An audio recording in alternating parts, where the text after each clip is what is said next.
Alright, so here we go. This is our project.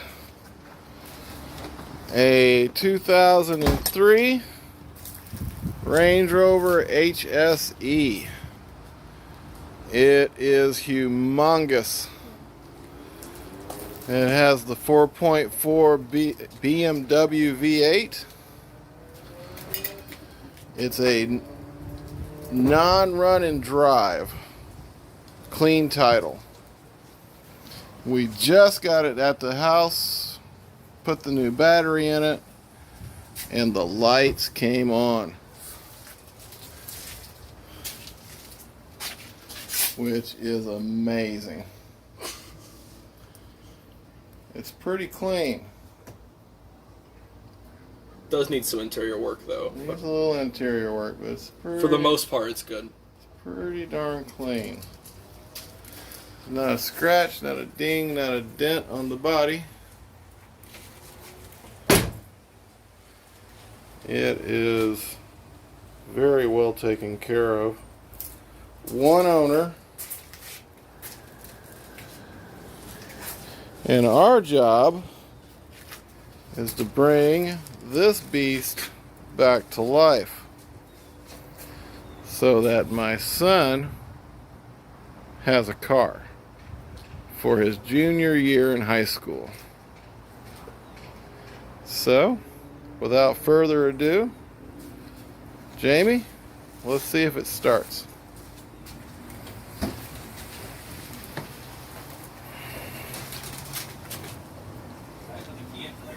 No, you need to be on that side. You gotta put your foot on the brake. You gotta make the emergency sure. Make sure the emergency brake's all the way up. Your foot has to be on the brake, dude. Do you know what the brake is? You gotta be in the driver's seat, man. Left one, right? Get in the driver's seat. Kid's freaking me out already.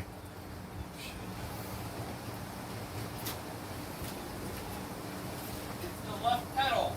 It's that pedal. Oh, Left one. yes. The wide one, not the skinny one. The left one. Yes. Whereas the wider one is the brake, the skinnier one is The gas. Okay, so I just put my foot on the brake. Yes. Put the key in it. This is gonna be crazy. I need to start it for him. Please, please, please. Oh, we got lights. What?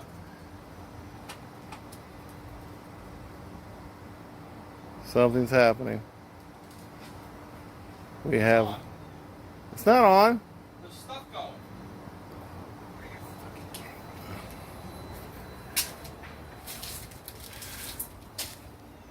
Alright, we are now putting in our 19-year-old Hunter, who's been driving successfully now for quite some time. This should be interesting. Jamie, nice try on the start. Here we go. Do all four doors need to be closed? No?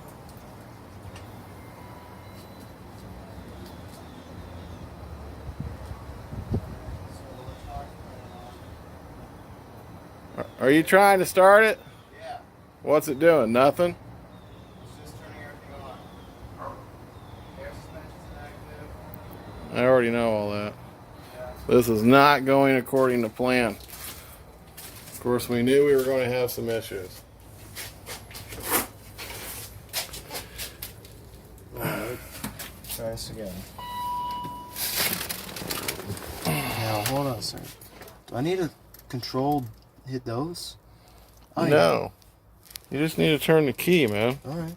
I didn't hit anything, so I was just asking. Alright, it's all in, and...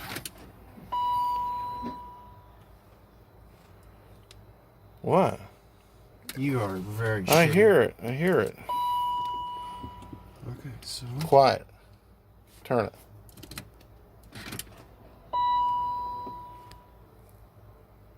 We have problems. Not doing anything. Okay. Roll the windows down, man. Not the back ones, just the front ones. Dude, I know how to do this. Yeah, don't roll the back ones down. Alright, roll this one down. All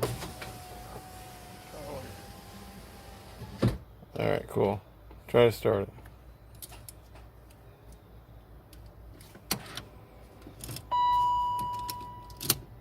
You got your foot on the brake, right? Do you see it? I'm just looking. All right, go for it. I'm hearing like a tick. Yeah, I know. Let me go out there. All right, we're going to pause this video while we figure out what's going on. All right, so here we are. Day 2. Couple of $100 into it. But most of that money went for this battery hiding behind my son's giant skull. This is the 3rd time we've pulled the battery out. So we are hoping that this relay is bad. Now, for some reason, the auto parts store said that this is the exact same relay. So we're going to give it a shot. One way or another, that battery's probably going to come back out of there again. It's gonna have to put the cover back on. Well, you got to put that power on there, dude. We can't start it without that. This feels like it's not supposed to be. Yeah, it's not like that. You got to take it over the top. Pull the wire up over the top of the battery. Oh, this one? Yes. Now flip it around where it sits right. Otherwise, no. Dude, seriously, how many times have you seen this battery? I mean, we've taken it. Ooh, look at that. I don't know if I want to tighten that down. Shiny, sparky. This one needs a small one. Alright, so in a few minutes we're going to try to turn the key again. Last night when we put the new battery in there and turned the key, we were actually pleasantly surprised about how much actually came on, minus that. And that didn't come on at all. It made no sounds whatsoever. Upside is, all the lights and everything appear to work. The windows go up and down, the fan blower blows, and the sunroof opens and closes. So a lot of peripherals all fired up. A couple of our faults actually disappeared when we put the new battery in. We still have plenty of them though, don't worry about that. We'll be working through faults for a while now. But with any luck, in the next 10 minutes or so, we might go for a start on this. And I'll check back with you then.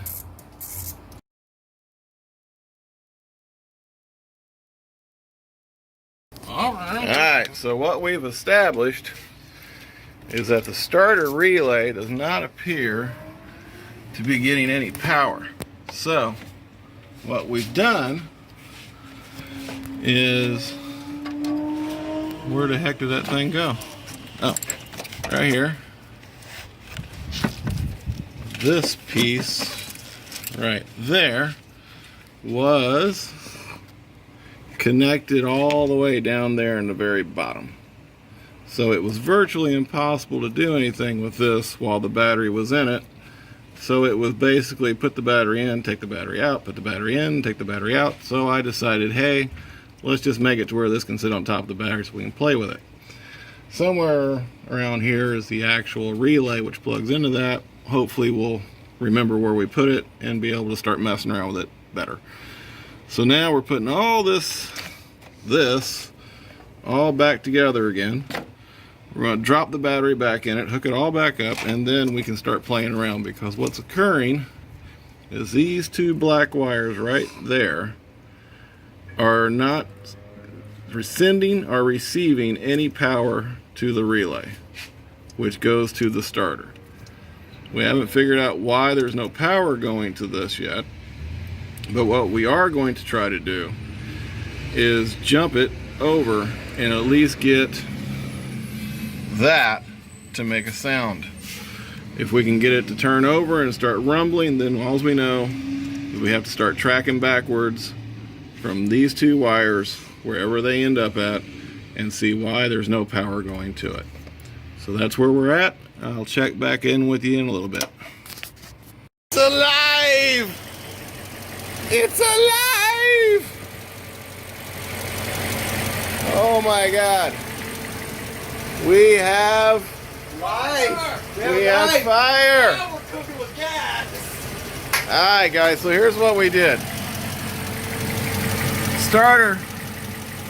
The starter relay was not getting any power.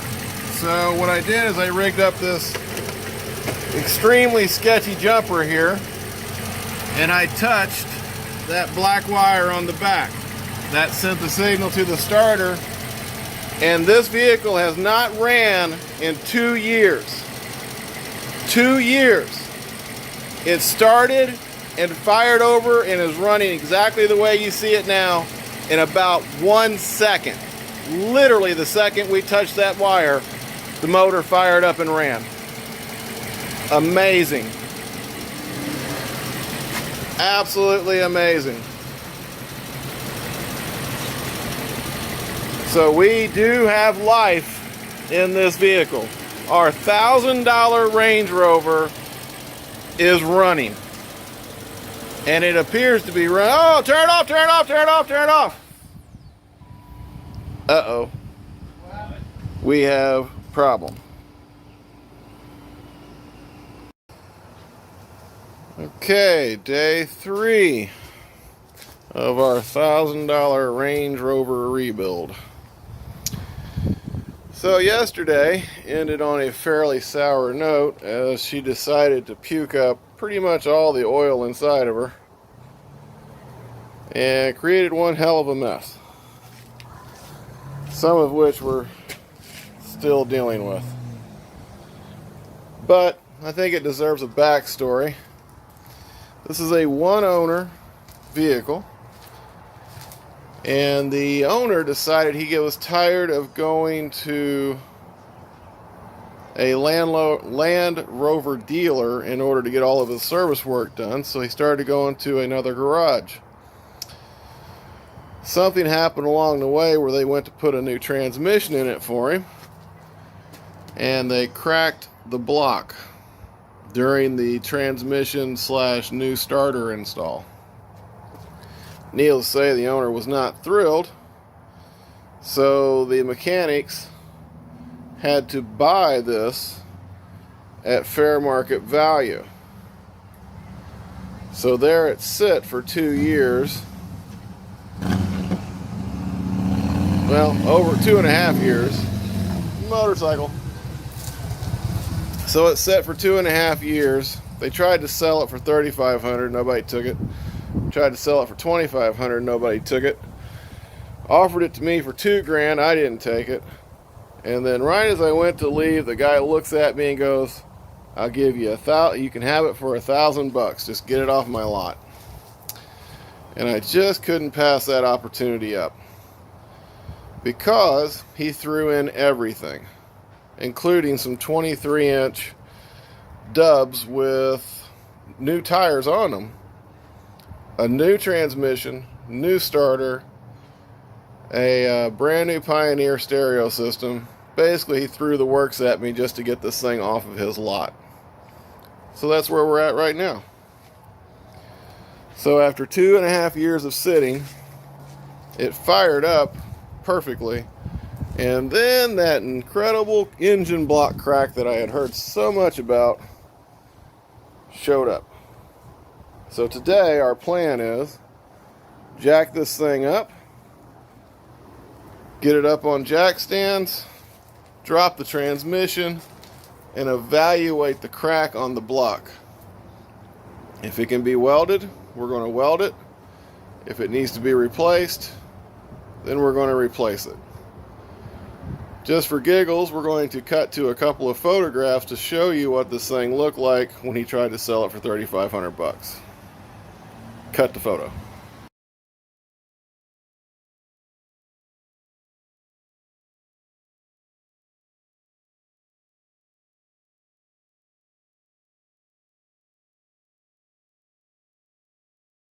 We're not there yet. Alright. I thought we were gonna... We're not doing that yet. Okay, so here we are, still on day 3. We've got the Range Rover jacked up in the air pretty darn high. And we're cleaning up our oil mess from yesterday. So our next objective is to climb underneath this thing, locate where this crack in the block is, and determine if it's repairable or if it needs to be replaced. We've got pretty good clearance underneath it. I think there's more than enough room for my two sons to climb underneath there and go to work. So I'm happy about that. Plus you. I'm going to be on the side reading you instructions. That's Reading it. as in Reading is fundamental. Do you have your manual or did you forget to get it again? They don't have one. So what are you going to be reading? I'm going to be reading that text I sent you last night. That's cool. The step-by-step instructions. So, judging by this oil leak and how it seemed to have spread, I kind of am under the impression that it's somewhere over here on the left side, because it looks like it ran across that way. So, next thing's next. Let's get underneath there and see what's going on.